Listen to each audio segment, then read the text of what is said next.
also go to my Facebook account, my Instagram account, and they're all up under Supreme Candles and Butters. Or you can go um, up under Daria.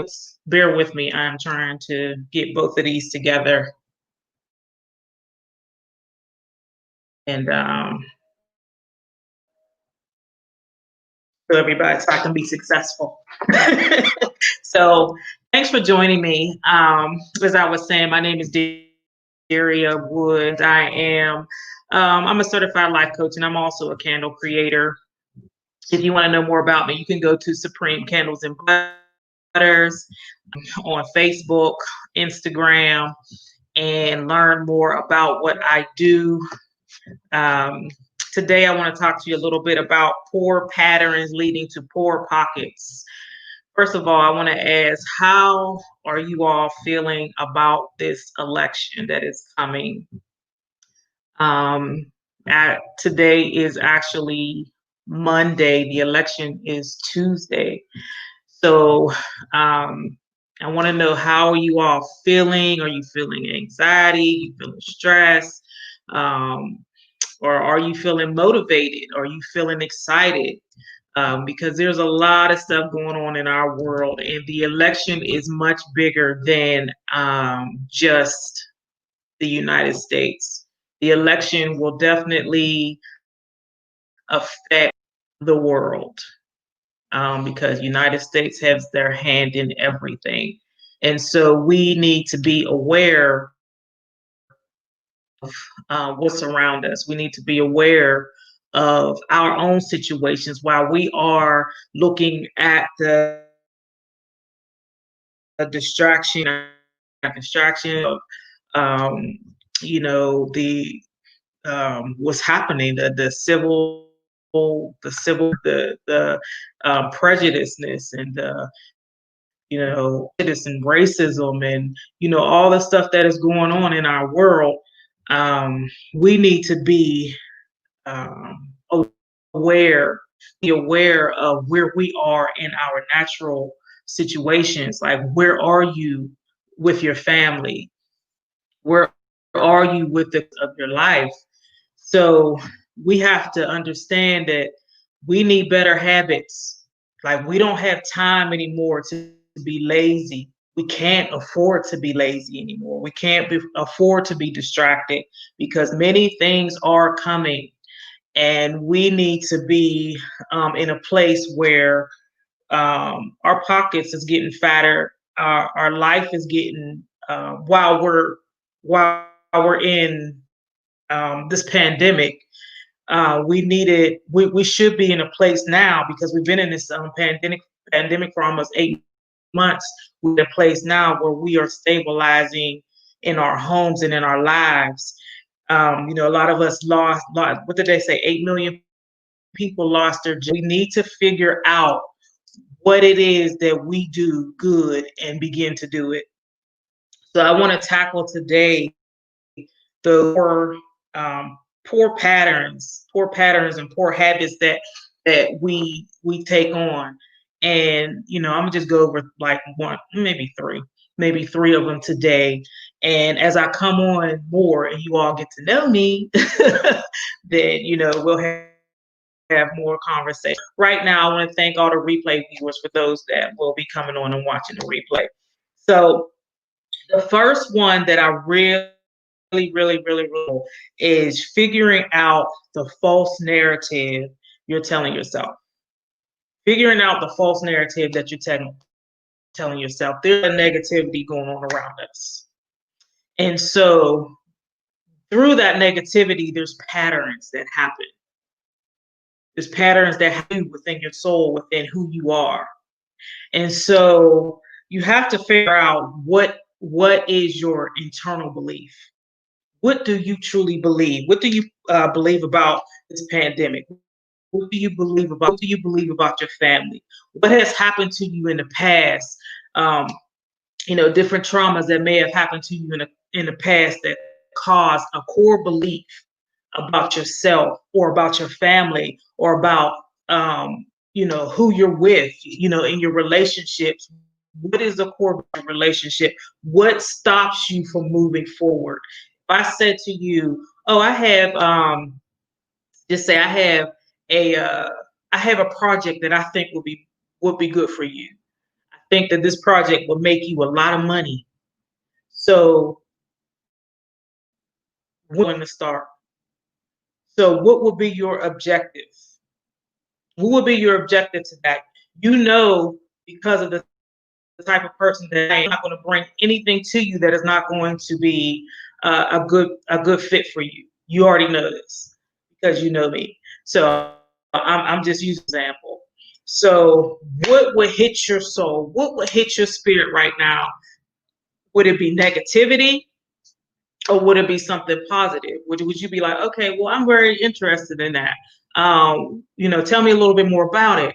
Or would you come to me and say, you know what, I don't know if I have the money. I don't know if I can do this. I don't know if I have the time. Like what automatically hits your spirit? So this is why you have to know your narrative, and you have to, if your narrative is negative, you have to find a way out of that. I mean, you really have to find a way out of that because new opportunities are coming, things that you probably wouldn't have thought about doing before, and you will never know how talented and creative you are if you never take that risk. If you always want to stay in the safety zone. So if I could tell my own story, I started off as a certified life coach. If you go through my YouTube or if you go through my Periscope, you'll see that I talked about a lot about life coach stuff and sometimes business stuff and anxiety and depression and all of that stuff. But when trauma hit my life and this pandemic hit my life almost around the same time, I realized I had to do something better. I had to do something more. I had to find out where my creative niche was. I had to understand what my submarket was in my niche. And then first and foremost, I had to find out who I was. Find out who I was beneath all of this. What I love to do, not what people told me that I was good at, but my characteristics were, what my personality was. I had to figure that out. Nobody can really dig in that authenticity for you. You have to dig into that authenticity yourself because if you ask opinion, they will always find a job for you. They will always tell you what they see in you. But if you do not see it in yourself, then it's never going to become that purposeful passion that you want, because you'll always need affirmations from somebody else. You'll always need somebody to tell you how good you are. But when you start having that security of, I know who I am, like in me, I know that I'm a healer. I know that I have the power to heal. I know that I have the power. That is my superpower. I have a healing virtue on me, and it has been manifested several times. I have healing power in my voice, and so regardless of what I wanted to do, um, I had to recognize that moment. I had to recognize that authenticity. I had to recognize it and believe it and allow it to manifest in me, allow it to be the core of my creativity. So when I'm creating something, I'm very authentic about it. When I'm creating something, it really has meaning. And when I am even when I sell my products are all natural. Like there's something in me that wants to heal other people. Even in, I'm a minister, salvation. Like I just want people healed because I know what happens when you are healed. I know what you can accomplish when you are healed. When you are healed, whole, and set. Now, a lot of times people don't get to be that way because of the core belief that's within them. They turn to other things like drugs and alcohol to numb the pain. But here we are, in 2020, and this is probably the most impact that a lot of us felt in a long time. And so that's why the numbers is up with weed smoking. That's why the numbers is up with drugs and alcohol. And that's why people are dying of overdose and suicides and everything else, because they can't figure out what the core belief is and what the narrative for their life is, why they are here. Marriages are breaking up, relationships are breaking up, and it's because people are looking for that connection. They're looking for that zen. They're looking for that in another person. And here it is. It's all in you. It's all in you. You have to find that person, find your soul before you have the connection to a desire. Because desires will mess you up. Desires will mess you up if you're not authentic about who you are. So that's number one. Number one is figuring out the false narrative you're telling yourself. Number two, learn to model success. You do not have to reinvent the wheel. And when I say model success, you have to know where you are in that market or on that level. Like, you cannot, if you're a beginner, don't be afraid to be a beginner. Your stuff is not like everybody else's stuff in the beginning. You have to find your way, and especially in these socials, you have to find your way. It's and really, if you're pocket, exhibiting abundance, like, you have to understand that you may have to bootstrap your way up, but you'll get there with persistence, and you will get there with consistency. It's all about trust in these internet streets. There has been a lot of fabrications and fraud and people losing money because of this this thing about people chasing after cookie cutter um, models. Like, you have to figure out what level you are on. If you're on a beginner's level, stay a beginner until you become the intermediate. And once you become the intermediate, stay the intermediate until you become the expert. It doesn't take, you don't take your time. Take your time. Do not chase money, because money is supposed to be chasing you. When people see the authenticity that you had to offer, they'll come for you. They'll come for you. People need to see that your business, you're striving for your business to be here 10, 20 years from now. Your business is supposed to be here when you're gone. You have to understand that there is levels to this. There is levels to this. Some people say that you should be making $10 a month. Well, I need you to start at 1,000 if you haven't made $1,000 a month yet. Know your level.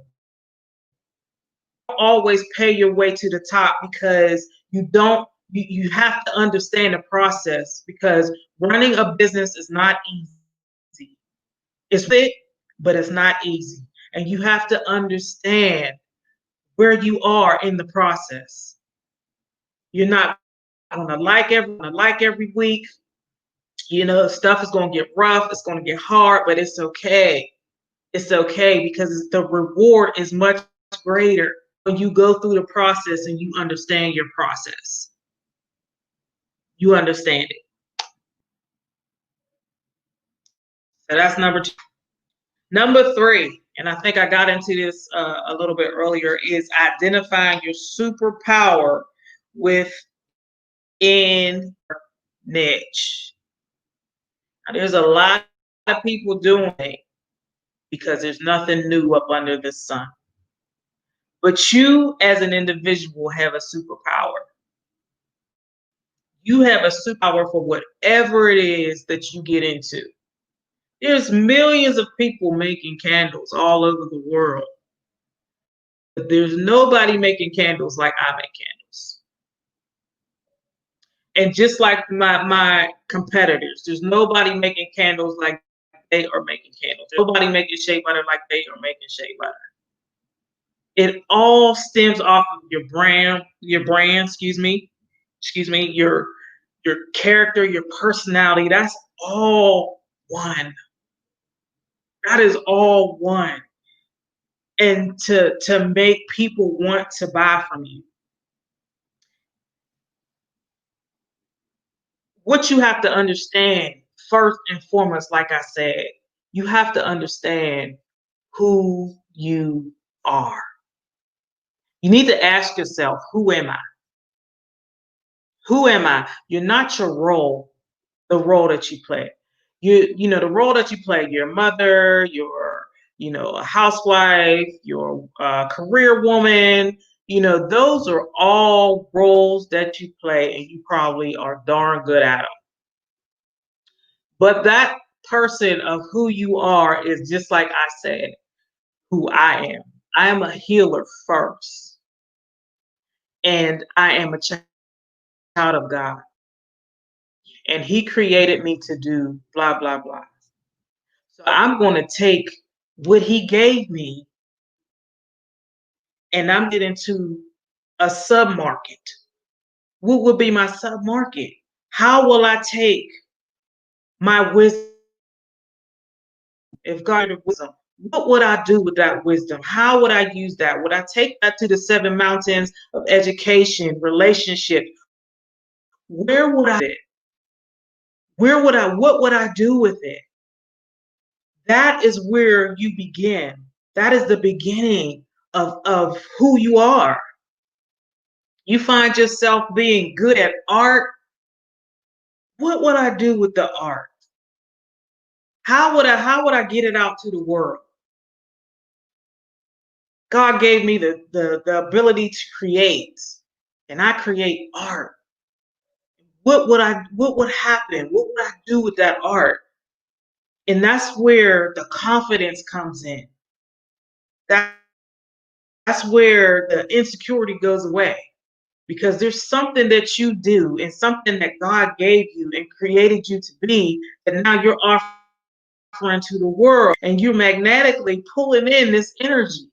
But when you are in a false state, if you're not doing what God created you to do, you're doing what people tell you to do, or you're doing things to just make money, it reflects off of you, and you're not happy.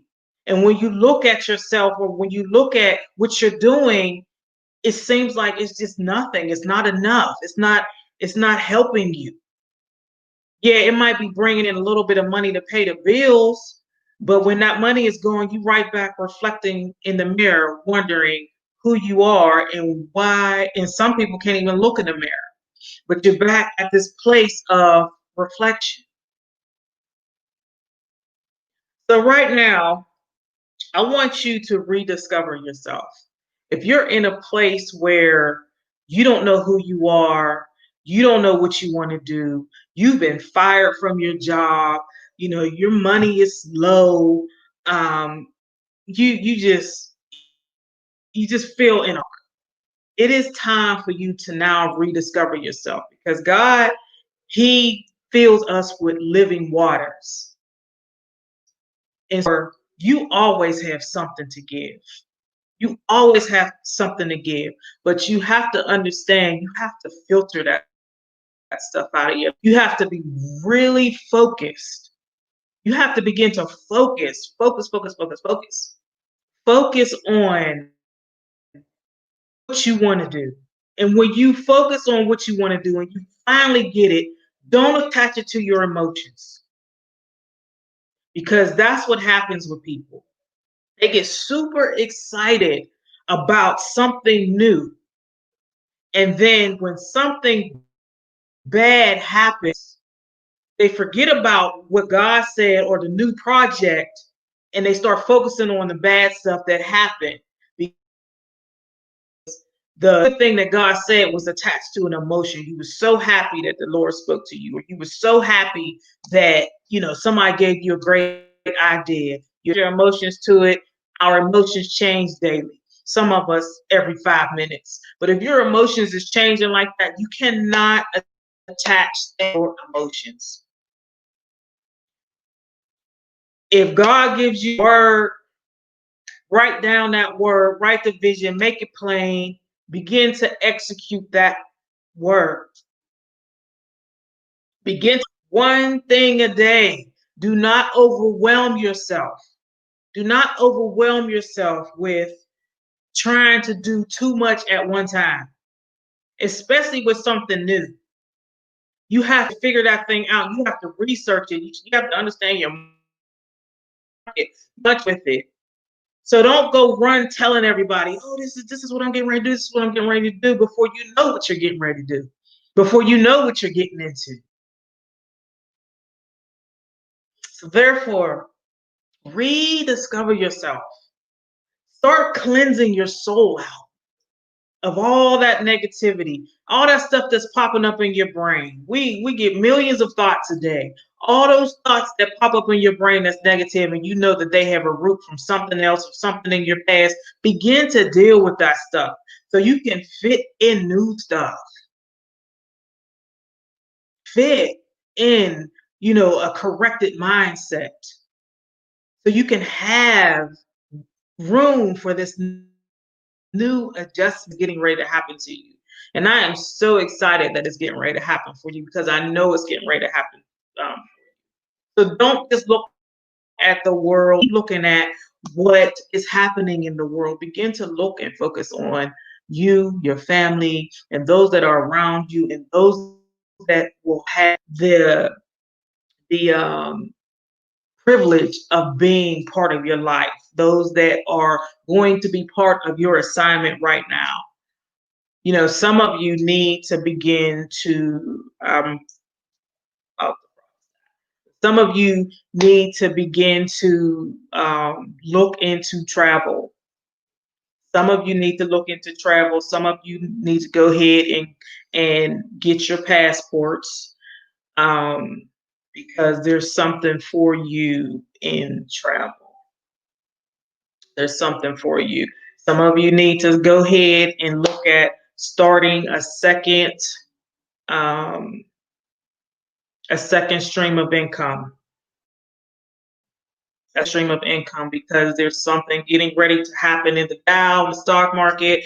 Telling people are waiting for this election to see which direction they are going, and that is corporations, small businesses. Everybody is waiting for Wednesday morning.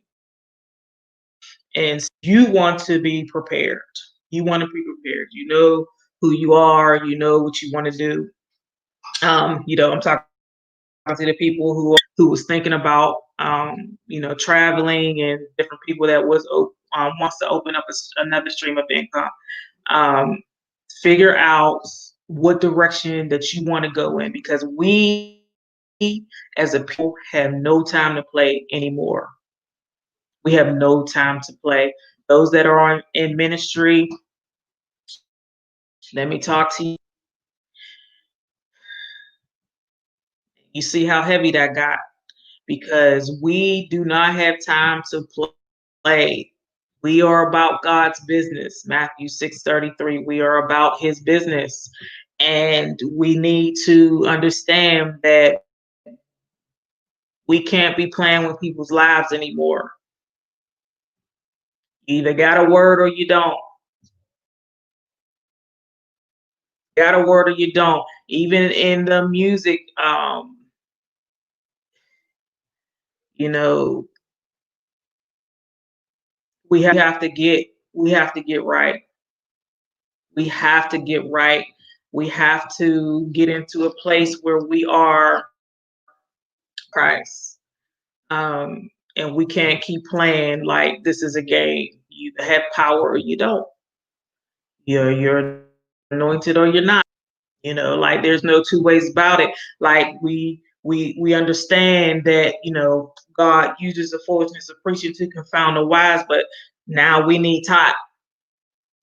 We need taught in our ministries. We need taught, far as the mountains are concerned, like what we need education. We need taught in our, relationships. We need taught, government. We need to strategize in these areas, or we are going to fall with the world. Like we have to understand, like we can't just be running around the church no more, falling on the floor, getting and not understanding what the pastor and the preacher is saying. Like we're done with that. We're done with that. Like the power of God is falling. Yes, praise God. But when we get up with instructions. We get up with knowing who God is. We get up not just saying, oh, going out to church and not even having any notes on what the word was. Like that day is over. It's over. We have moved on into a greater glory. And we don't know the day or the hour when Jesus is going to return. For those of you who believe that, we just don't know the hour. So we prepare at all times. And we've been in the house, quarantine, whatever you want to call it, here for 8 months. You should have gotten something out of this. God has been speaking to us intimately. He's pulled his prophets back so that he can deal with us personally, to deal with our souls, with the things that we had going on in our lives, in our families, so that we could be prepared for people who is coming. So I hope that you was in that number, and I hope you didn't waste time. This pandemic has brought a lot of evil out in people, and so we have to be prepared for that. But I got off the subject, but wish it was good. But I'm gonna let you all go. We've been on here for almost a half an hour. So I thank you all for joining me. I thank you all who will be watching the replay, and those that are on Periscope. If you want to come join me on Periscope, I will put in the comment section where I could be found in Periscope, because I will be doing some candles and some candle testing tomorrow, and I will see YouTube on Wednesday. Have a great day and a wonderful, wonderful week. I'll see you Wednesday.